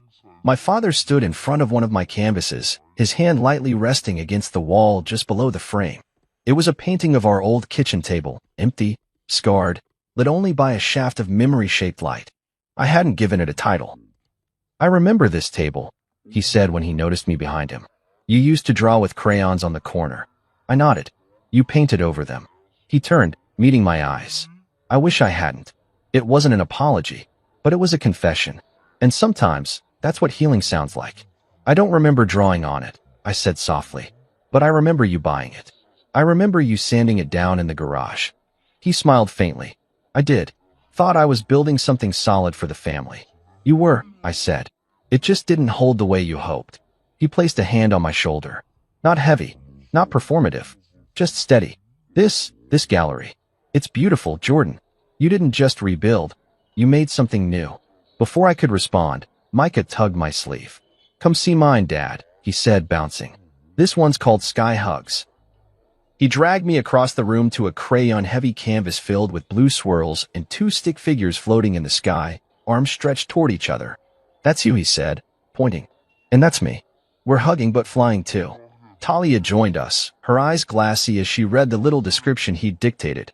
My dad always catches me, even when I fly too high. I pulled them both into a hug right there, not caring who was watching. Because this wasn't just art. This was our life. On the walls. In the room. Alive and seen. Later that night, Gerard gave a short speech. There's something rare about seeing stories told through color and contrast, he said. Jordan and Micah Reyes remind us that family isn't always neat, but it is always powerful when it stays. The crowd clapped. My parents clapped. Talia squeezed my hand. And in that moment, I didn't feel like the boy who was cast out. I felt like a man who had carved a world for his son, one stroke at a time. And finally, we were framed not in shame, but in celebration. The crowd had thinned out by the time I saw him, tall, smug, polished. Like a shadow stepping back into a story that no longer belonged to him. Ronan Blake, Talia's ex. The one who ghosted her the moment life asked him to grow up. He stood near the back of the gallery, wearing a navy suit and a practiced smile, as if he'd been waiting for the right moment to step onto the stage. I hadn't seen him since we were 17. Since that whispered rumor passed through the halls of our high school that he wasn't ready to be a father. He didn't call, didn't check in, didn't offer a dime. And now, here he was, staring at Micah's artwork like it meant something to him. He looked up and noticed me. His face tightened for half a second before it softened into something friendlier, fake, but rehearsed. Jordan, he said, as if we were old friends at a reunion instead of two men who stood on opposite sides of everything that mattered. Ronan, I replied, flat. He took a few steps forward. He's amazing. Micah, the pieces. His eye for color. He's really talented. I nodded once. He is. A pause stretched between us. I saw the article about the exhibit, he added. My mom forwarded it. Said the name sounded familiar. When I saw the pictures. You decided to come claim something, I interrupted, voice sharp but calm. He flinched. I'm not here to start trouble. No, I said. You're just here to show up for the first time in 7 years. In a suit. In a gallery. Where there are people to impress. That's not fair. You're right, I said. Fair would have been you standing next to Talia in a delivery room. Fair would have been you handing her tissues instead of silence when she told you she was pregnant. He inhaled, looked away. I was scared. So was I snapped. But I didn't run. I didn't vanish. He pressed his lips together, nodding slowly. Look, I'm not asking for anything. I just wanted to see him. See who he is. What he became. I folded my arms. He became what you couldn't. That one hit. He swallowed hard and nodded. Do you think I could meet him? Just once. The protective instinct in me flared up like a fire set to dry brush. But I didn't shout.